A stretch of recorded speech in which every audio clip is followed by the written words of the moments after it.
Hi, welcome to HowtoDandD. My name is Fred Wheeler and today I want to talk about Dungeons and Dragons. And as it happens, we're going to talk about Dungeons and Dragons 5e.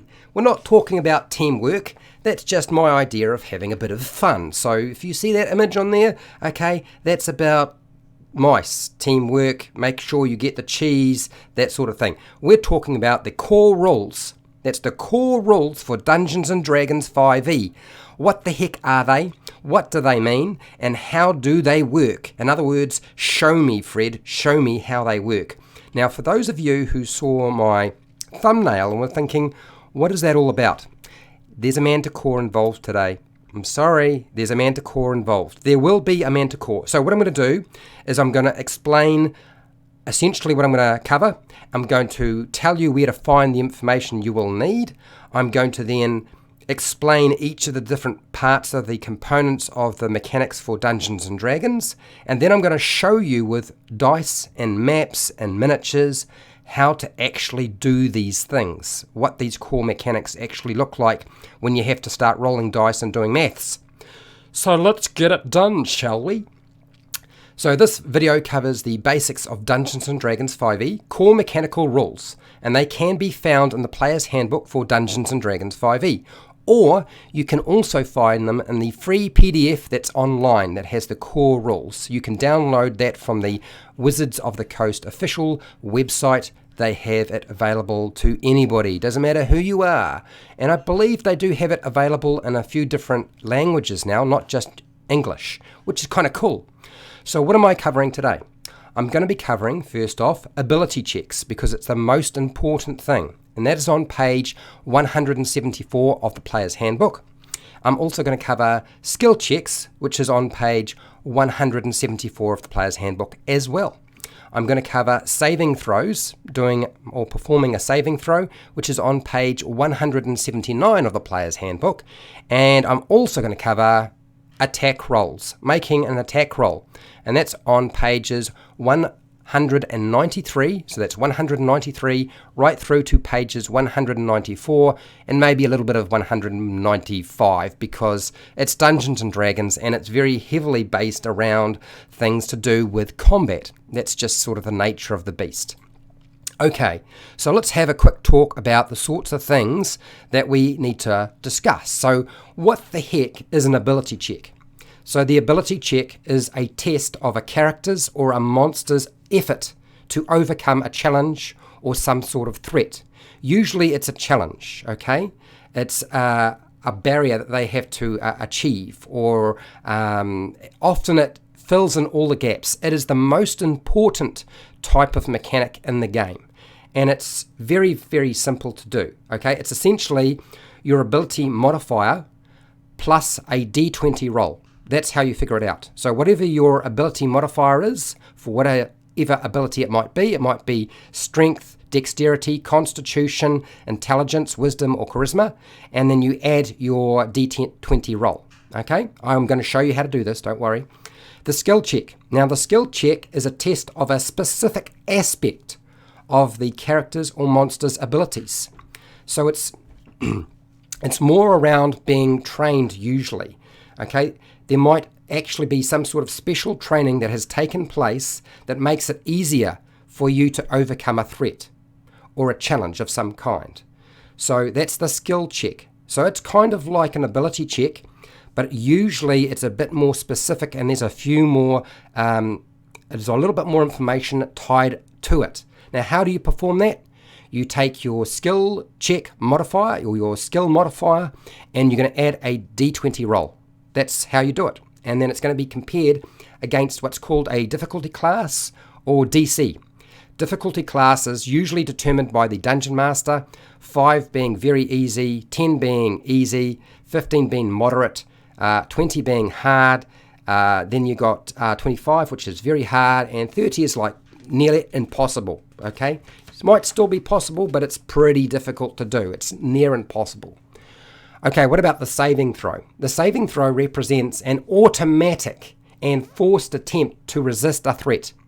It is not something that the player's character as you the player, you don't use your character, and you don't have a choice about doing this. It just happens, okay? It's automatic, it's forced, and it's usually to resist some sort of threat or danger in the game of Dungeons and Dragons. And that is performed by taking your saving throw modifier and adding a d20 roll. You can see there's a pattern coming here, right? Add a modifier, then a d20 roll. Now the last one is the attack roll. The attack roll determines if a melee or close quarter combat attack or a ranged weapon or spell attack strikes a character or monster, and this usually will reduce hit points. It doesn't always, but usually with an attack roll it's going to reduce hit points. Okay, so that is the basics around sort of doing attack rolls and saving throws. Now your attack roll is always going to be your attack modifier plus a d20 roll. Okay, so everything is a modifier plus a d20 roll. Those are the basics for the core rules of Dungeons and Dragons. Okay, now let's have an example. I thought today we would bring out something a little bit more interesting. I thought we would play around with some monsters, and the Manticore was the one I decided would be suitable. But we're not going to use the Manticore just yet, so bye-bye Manticore. He's coming back though. Don't get worried, he's coming back. So our first example, let's start with the ability check. Now, I'm going to select a Constitution ability check to survive without food or water for 3 or 4 days. So we're on the King's Road, or we're just venturing across the wilderness.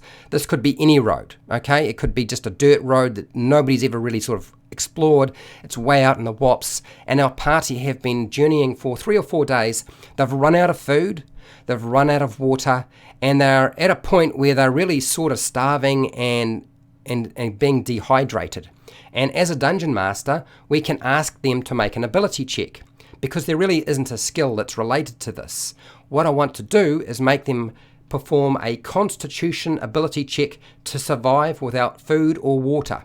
Now I'm going to just select, for this purpose, I'm going to use the wizard, okay? I'm not going to do it for all of the characters, just one.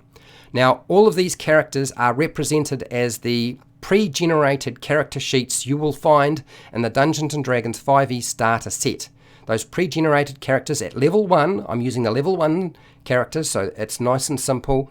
Okay, I'm using that particular modifier. So the ability modifier for the wizard for making a Constitution ability check is +2. And I'm going to add a 20-sided dice roll. So I'll take my 20-sided dice, I roll it, I got a 17, I add my +2 for my Constitution ability check. Okay, Constitution ability check +2, 17 comes to a grand total, I believe that is a 2. Plus 17, 19. So we get 19. Oh, does it look like a 19? There we go. More like a 19 now. That is our Constitution ability check. Now our DC, the Dungeon Master will have set a DC to be successful. I set the DC at 10. If you get equal to or greater than with your check, then you are successful. Okay? So I had to get 10 or more, which I did. If I got less, I would fail. Now, if I had failed, I would gain a level of exhaustion. That's my penalty for failing that ability check. If you succeed, you do not wind up with a exhaustion level. Okay, so it's only a matter of time, and I might require this check every half day or every day. It doesn't really matter. It's really up to you as a dungeon master how you want to do that. I'm not going to give you sort of any predetermined rules around that. But as a player, that's what you would do. When the dungeon master says, I want a Constitution ability check, that's what you would do. Okay, so now that I've covered that one, let's deal with something else, like a skill check, because there's lots and lots of different skills. Now, I am selecting skills and ability checks that are normally something that all the party would have to do. For those of you who are wondering, why am I selecting these particular checks? I'm doing them because in this particular situation, our whole party would have to perform them. And I think that's a good thing. So I'm going to select what's called a stealth skill check. So stealth, I'll make sure I get it spelt right. Stealth. There we go, stealth. Now the stealth modifier for our wizard Why are we doing this? Our Dungeon Master is asking us to do this because I want you to make a stealth check, because you have decided, the party might say, look, we're traveling in dangerous locations. There could be deadly monsters everywhere. We want to move silently and as quietly as possible. So we're going to move from rock to rock and bush to bush and try to produce as little sound as possible so that we don't wind up wandering into some sort of dangerous monster or creature. Okay, so that's why I'm asking for a stealth check. I'm only going to perform it for the wizard, but everybody would have to do this. Now, the stealth modifier for our wizard is, in fact, just happens to be a +2. So 2, that's the stealth modifier, okay, for our skill. I roll a 20-sided dice. I roll a 10. So I get 10, and I'm going to go, right, that equals 12. Okay, 2 plus 10 is 12. And now I take that number, and the Dungeon Master compares it with the DC or difficulty class. And in this case, I set the difficulty class at 11. Okay, so I am successful. If I had failed, then some sort of horrible monster would have heard them or seen them coming or moving through this area. Okay, they didn't. Okay, they don't stumble into something bad. So this is a success, because remember, the DC is 11 that I needed to get. I needed to get equal to or greater than to be successful. And in this case, it's worked out all right. Now, often when you're doing something like this, you might find yourself dealing with what's called a contest. And if I'm going to compare stealth against something like the passive perception of a monster, then it changes things. Now I have to make sure I get greater than. Okay, if I'm dealing with our Manticore who is flying around in this area, who might pick up our players' characters and therefore be able to come and attack them, that means instead of the 11 being a DC, it's now a contest. So 11, in this case for a contest, rather than being a straight DC, is a contest. I now have to get greater than. I can't just get equal to, okay? Less than or equal to for the passive perception on our Manticore would mean the Manticore would notice them moving around or hear them or something like that. Or they'll spot the tracks they leave behind. But I have to get greater than. They have been successful, or at least the wizard has. So Manticore doesn't notice them, doesn't see them, doesn't hear them, and doesn't smell them. So smell can also come into play, not just being seen. Okay? So there's two different aspects to that. And skill checks are a little bit more complicated than an ability check. You can do something similar with the ability check. Your Dungeon Master might say, no, in this case it has to be greater than. And that means you're probably dealing with a contest rather than a straight DC. Okay, all right, so we've covered that. That is our stealth check. Next, let's get really funky, right? Let's start moving into our attack roll. Now, there's a reason why I'm doing the attack roll rather than the saving throw. It just makes it easier for me. So, for whatever reason, say the rest of the group roll poorly and the Manticore flies up. Okay, it's about 60 feet away and we're going to make some attacks. So what I want to do is show you how that works. We can make ranged attacks. It's not close enough to make a melee or close quarter combat attack. So we're going to make attack rolls to try and hit the flying Manticore that's appeared in the sky. Okay. Now, there is other things like initiative rolls and so forth, but I'm not worrying about that. An initiative roll is just a type of ability check. Okay. Same sort of thing as the constitution check. Okay. All right. So let's make an attack roll. Let's start off with our fighter. He's got a bow because they can shoot them, right? So our longbow. And the modifier for this particular character is a 7. And I need to roll a 20-sided dice, so I will do that. I rolled a 3. Oh, 3. It comes to a total of 10. So 7 plus 3 is 10. Unfortunately, the armor class of our Manticore is a 14. Now, I have to get equal to or greater than to hit the armor class of a creature or a character. In this case, the arrow will fly wide. I needed to get 14, so it misses, unfortunately. Now, if I were to get higher, so I'll do it again. So I roll the dice again. I roll a 14 this time.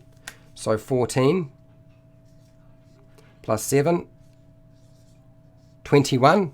So 21 is equal to or greater than the armor class of our Manticore, which only has a 14. So the arrow strikes it, and then we do damage. Now, when it comes to rolling damage, you'll find it's all sort of figured out for you. In this case, a longbow does a 1d8 plus the dexterity modifier, which is a plus 3 in this case. So I would do 8 plus 3, which is a total of 11 hit points of piercing damage. Okay, so that's how that works. That's our attack roll with the longbow. What if now we are within 60 feet, the wizard's within 60 feet, it's flying up in the air. We could use a spell, okay, and make a ranged spell attack with our wizard. I'm going to use Ray of Frost. Now, Ray of Frost does damage, and it will also slow the creature down if I manage to hit my target. Okay, all right, Ray of Frost. Okay, so here we go. So we make our attack roll. I need it's a 5 for our attack roll with our spell. And I roll a 20-sided dice, so I do that now. I rolled a 2. So 2 plus 7 is 7. Sorry, 2 plus 5 is 7. Not the other way around, not 2 plus whatever.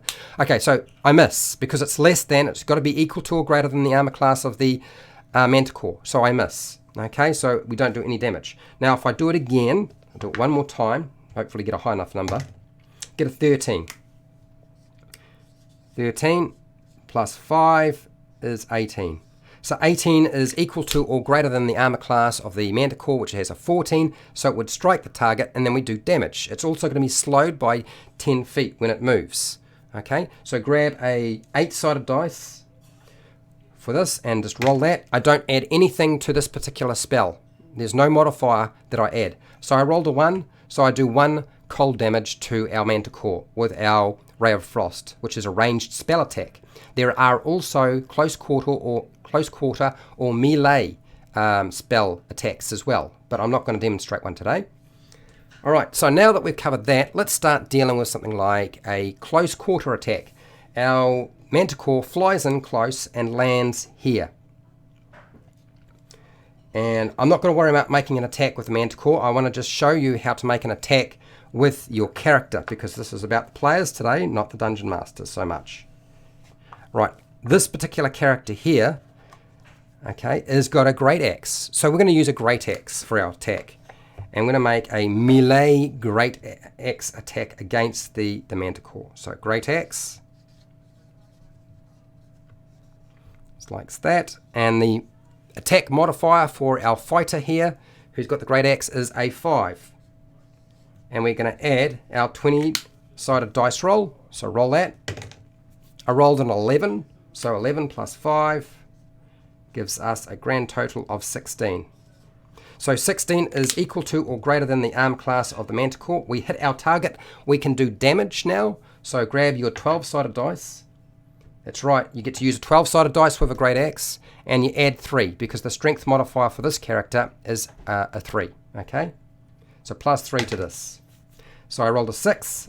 6 plus 3 is 9. So 9 slashing with the great axe. Okay, so we've hit the target, we've done some damage. So there's all of our attack rolls. That was fun, wasn't it? I had a great time. All right, let's do the last one. Last example for core mechanics.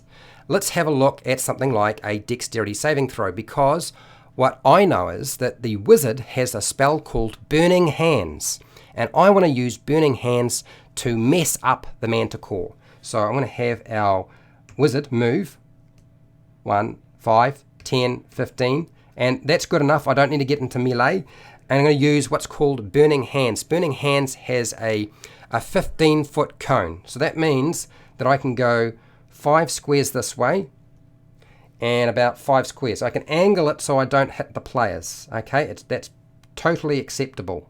So 15 squares this way, 15 squares this way, and a cone. And instead of making an attack roll for this particular spell, Burning Hands with our wizard, I'm going to use a dexterity saving throw. Now, the dexterity saving throw is not made by the player in this case. If you're casting the spell, somebody else has to make the dexterity saving throw. The Manticore or Dungeon Master is going to do that. Okay, so Burning Hands. There we go, burning hands. And this does fire damage.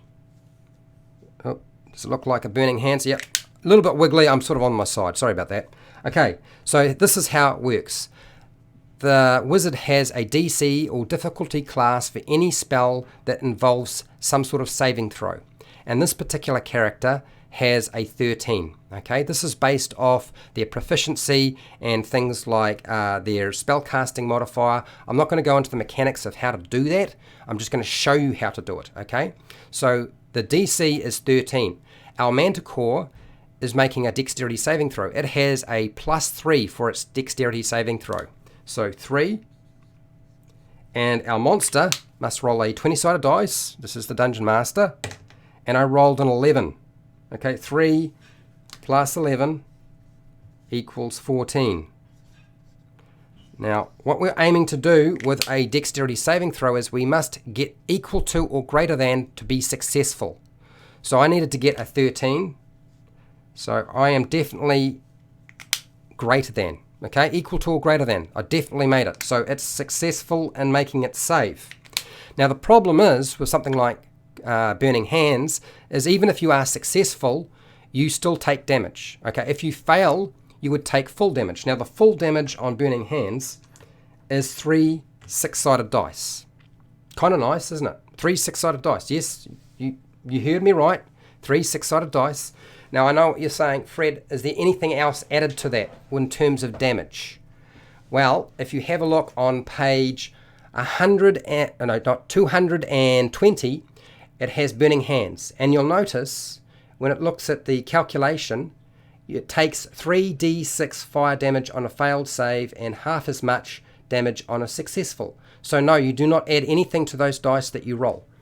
I know somebody's going to ask me, so I'm dealing with it now. So roll your 3 dice, and I rolled a 1, I got a 2, and a 3. So that means I get a grand total of 1, 3, 6. 6 fire damage, okay, if it failed, but it did not fail, okay? The Manticore did not fail, so it doesn't take 6 damage, it takes half that. You don't roll half the dice, you just take half whatever the full damage on the dice was. So I got 6, so I halve that, and the Manticore takes 3 points of damage. That's how a saving throw works. The Manticore doesn't get to choose whether it makes a dexterity saving throw or not. It just does it automatically. That's how the game is set out. I know a lot of people have asked me, can you choose to fail a saving throw? And no, it's automatic. Okay, it's built into your body. It just happens. It's taking the metagaming aspect out of you being a player playing your character. Okay, so we have covered all of the basics in terms of the core rules of Dungeons and Dragons.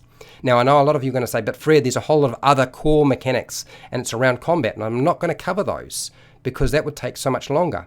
The core mechanics are ability checks, skill checks, okay, saving throws, and making attack rolls. That's it. There's nothing really else. So, hopefully you found this video helpful and useful in some way. If you did, please share and like the video. If you haven't subscribed and you like this sort of thing, I often have videos like this. I will do them live. Some are already pre-recorded. So consider subscribing to my channel. Hit the bell button to be notified when I go live and when I publish new videos. Now, if you want to support me so I keep doing this and don't disappear into the ether, then you did so by watching this video. I have hundreds more videos for players and dungeon masters, and I do show you how to do things, okay? I do get the dice out, I do get the miniatures and the maps out. So have a look at those. That helps me. I don't do Patreon, but I do have affiliate links down in the description where you can buy stuff online from Amazon and the book depository. I get a small commission, and that helps me buying gear and making sure I keep doing this sort of thing. Now, if you have questions in the live chat, this is your opportunity. Ask your questions. I will answer any questions you have. Have you got any feedback? Did you like what I've just done today? Did that work for you? Okay, so this is your opportunity. If you're not part of the live chat, use the comment section. That's what it's there for. And hey, till next time, keep rolling those 20s.